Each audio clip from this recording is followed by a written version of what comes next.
warahmatullahi wabarakatuh. Bismillahirrahmanirrahim. Hamdanillah, salatan wassalaman ala sayyidina Muhammad ibn Abdillah Rasulillah wa ala alihi wa sahbihi wa man tabi'a hudah, amma ba'd. Bagaimana hukum seorang muslim memakai baju yang bajunya itu didesain dengan berbagai gambar tempat-tempat ibadah dari berbagai agama, meskipun di dalamnya ada gambar masjid, tetapi ada gambar tempat peribadatan pemeluk agama selain Islam. Bagaimana hukumnya? Pertama, kami akan menyampaikan sejarah baju dalam pandangan teologi Islam. Saya baca di dalam tafsir Al-Qadhi Baydawi Anwarut Tanzil wa Asrarut Ta'wil dengan syarahnya Jalaluddin Asyuti di jilid 6 halaman 296-297 ketika menafsirkan surat Al-A'raf ayat 26 dijelaskan, ya bani Adama qad anzalna alaikum libasan, wahai anak turun Nabi Adam, sungguh aku menurunkan atas kamu sekalian baju. Nah, di sini kata baju dengan disebutkan diturunkan Allah, berarti baju itu dalam tafsir Baydawi bitadbiratin samawiyah, ada aturan-aturan dari samawi, dari langit, yakni ada teologinya, ada aturan dari Tuhan Allah Subhanahu wa ta'ala. Wa asbabin nazilah, dan ada sebab-sebab, yakni air hujan turun ke bumi, tumbuhlah tanaman-tanaman, diantaranya bahan-bahan tumbuhan yang dipakai untuk membuat baju. Maka redaksinya Al-Quran, sungguh aku turunkan atas kamu sekalian baju. Seperti ayat lain di surat Zumar ayat 6, wa anzala lakum minal an'ami, dan Allah menurunkan kepada kamu sekalian dari binatang-binatang ternak. Bukan binatang ternaknya dijatuhkan dari langit ke bumi, tetapi kehidupan binatang ternak ini membutuhkan air hujan, membutuhkan rahmat-rahmat Allah yang diturunkan dari langit.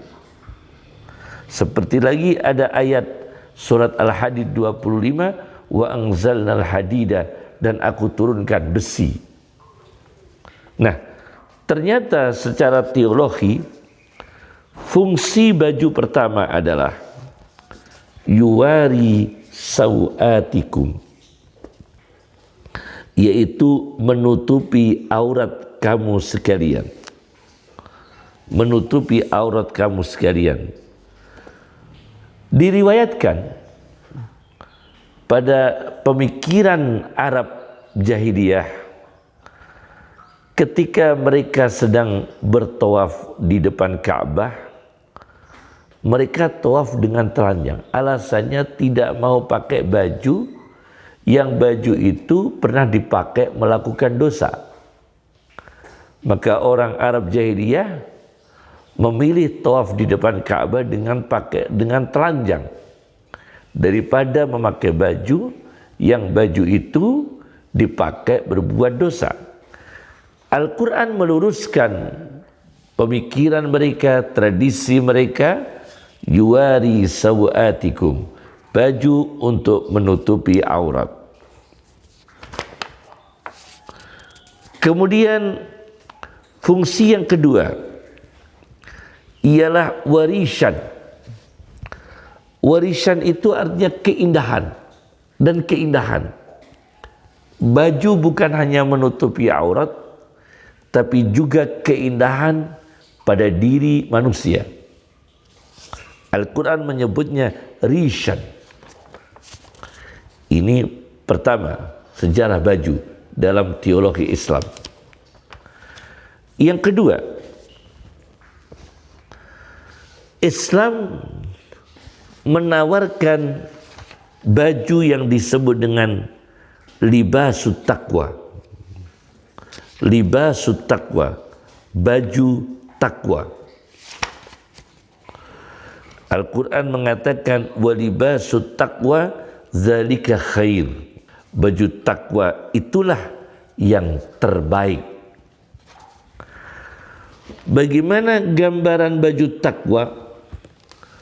Baju takwa di sini tafsir Baydawi memaknainya mengandung nilai khusyatullah, takut kepada Allah, baju yang mengandung nilai takwa kepada Allah. Wakila al-iman, baju yang mengandung nilai iman. Kemudian Jalaluddin As-Suyuti memberikan catatan bahwa baju untuk keindahan, rishan, ini termasuk tujuan yang dibenarkan, dilegalkan untuk memperindah diri. Karena ayat lain, khudu zinatakum inda kulli masjid, Al-A'raf ayat 31. Ambillah apa yang memperindah dirimu, apa yang menghiasi dirimu ketika di tiap-tiap masjid, yakni setiap tempat-tempat salat. Nah, dari sini boleh pakai baju menutupi aurat, wajib. Keindahan boleh, itu tujuan yang dibenarkan. Tetapi nilai ketakwaan ialah khusyah, takut kepada Allah, iman. Di antaranya tidak memakai baju yang menjadi ciri khas agama lain. Karena kita sebagai seorang muslim tidak memakai baju yang berciri khas agama lain. Nah, ini penting sekali. Saya baca dalam kitab Al-I'lam biqawati'il Islam, Al-I'lam biqawati'il Islam, karya Ibnu Hajar Al-Haytami, halaman 293. Di sini dijelaskan, man tazayya bi ziyyi kufrin, barang siapa yang berpenampilan diri dengan bentuk gaya kekufuran, min lubzi ghiyarin, dari memakai baju ghiyar. Apa ghiyar? Ghiyar ini dari kata berubah, dari kata ghayyara yughayyiru taghyir, merubah, yakni merubah warna baju dari khas muslim, diberikan warna, ornamen, corak, motif, gambar dengan khas mereka yang bukan muslim. Nah, ini tidak boleh. Au syaddi zunnarin, atau mengencangkan sabuk yang menjadi ciri khas, sabuk tertentu ciri khas agama lain Islam. Au ta'liki salibin, atau menggantungkan salib bisodri, pada dadanya orang itu, haruma, semua itu haram hukumnya. Yang ketiga, yaitu adanya di hadis di Sahih Bukhari yang mengisyaratkan tidak boleh pakai sesuatu yang bergambar benda-benda atau sesuatu dengan ciri khas agama lain yang ada perbedaan secara akidah dan prinsip dalam agama. Misalnya pakai salib. Kita tidak boleh merusak, mengganggu, menteror, radikalisme, mengancam kegiatan orang Nasrani. Mereka pakai salib, itu tidak boleh kita ganggu, tidak boleh kita teror. Tapi kita sebagai Muslim tidak boleh mengikutinya. Karena kita punya pandangan, punya keyakinan yang berbeda. Nah, begini saya baca dalam kitab Sahih Bukhari dengan sarahnya Fathul Bari, karya Ibnu Hajar Al-Asqalani, hadis nomor 5952. Rasulullah sallallahu alaihi wasallam disebutkan anna Nabiya sallallahu alaihi wasallam, sesungguhnya Nabi Muhammad sallallahu alaihi wasallam lam yakun yatruku fi baitihi syai'an fihi tasalib, tidaklah membiarkan di dalam rumahnya ada sesuatu yang bergambar salib, bergambar tempat-tempat ibadah orang lain. Di hadisnya bergambar salib, illa naqadahu, melainkan Rasulullah naqadahu. Apa naqadahu? Naqadahu adalah menghilangkan gambarnya, tidak merusak barangnya, yakni membongkar. Gambar salibnya dihapus oleh Rasulullah sallallahu alaihi wasallam. Dalam riwayat lain dijelaskan dalam Fathul Bari, wa fi riwayat, dalam riwayat lain, illa qadabahu. Apa qadabahu? Memotong dengan menghilangkan gambarnya. Jadi dipotong. Kalau naqadha, menghilangkan tanpa dipotong. Jadi gambarnya dihilangkan, tidak dipotong. Satu riwayat illa qadabahu, melainkan Rasulullah memotong untuk menghilangkan gambarnya salib tadi. Nah, dari sini mengisyaratkan tidak boleh seorang muslim memakai baju dengan gambar berciri khas keyakinan di luar Islam. Untuk memperteguh persatuan bangsa, kita tetap toleransi umat beragama tanpa merusak agama kita sendiri, toleransi kemanusiaan, saling tolong menolong sebagai warga negara, tidak mengganggu, tidak teror, tidak radikal, tidak teroris. Itu adalah ajaran Islam. Tapi untuk menciri khaskan sebagai baju Nusantara yang menunjukkan kerukunan bangsa Indonesia misalnya, cukuplah misalnya baju dengan ada gambar pulau dari berbagai pulau di Indonesia, atau berciri khas adalah tulisan misalnya atau gambar bendera Indonesia, kan bisa menunjukkan apa itu persatuan bangsa Indonesia. Tidak harus dengan gambar yang berciri khas agama lain yang di situ menunjukkan perbedaan akidah, dan itu nanti menimbulkan persoalan, paling tidak menimbulkan perbedaan antar ulama, dan itu menimbulkan hal-hal yang tidak berfaedah. Yang keempat,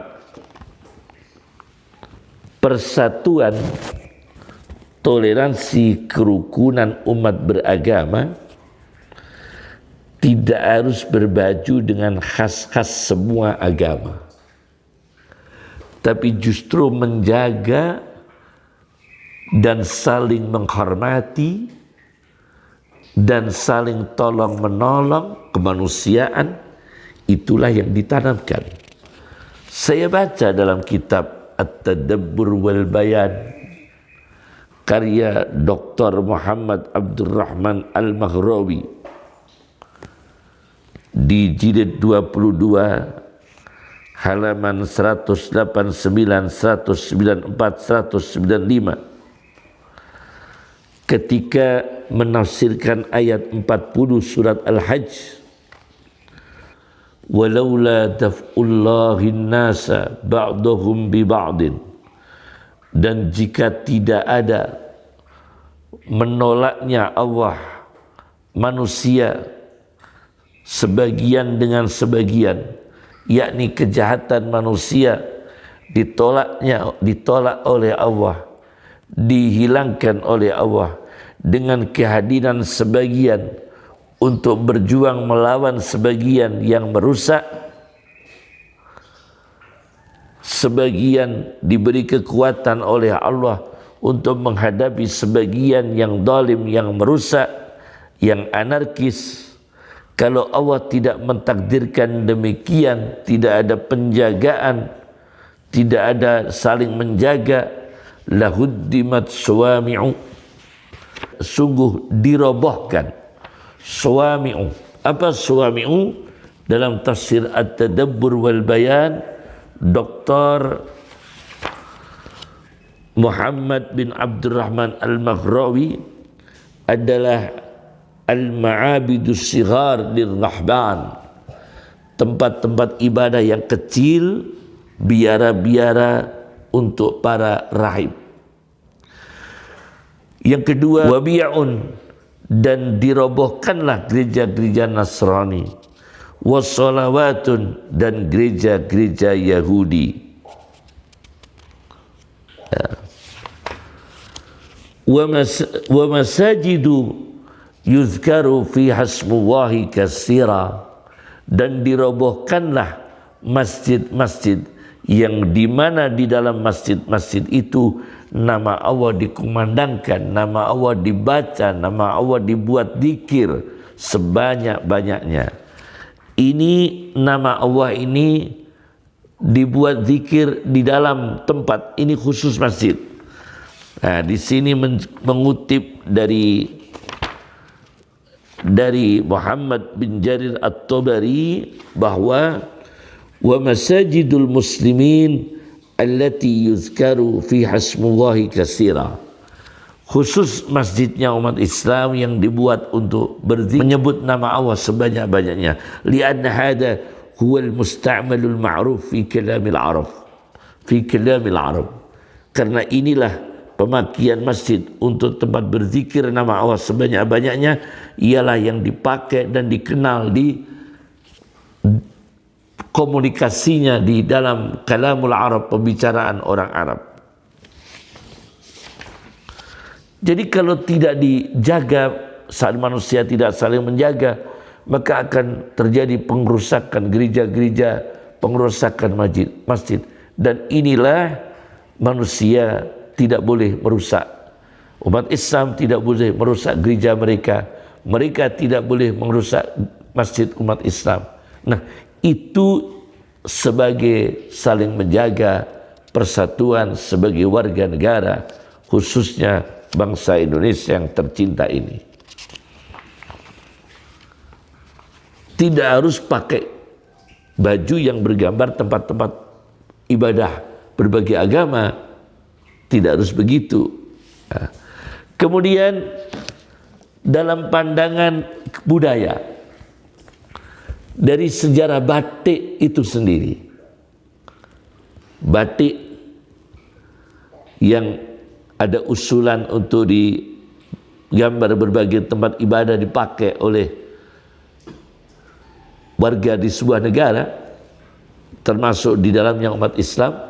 Nah, bagaimana sejarah batik itu sendiri? Saya baca dalam Ensiklopedia Indonesia, Ensiklopedia Nasional Indonesia, halaman 206.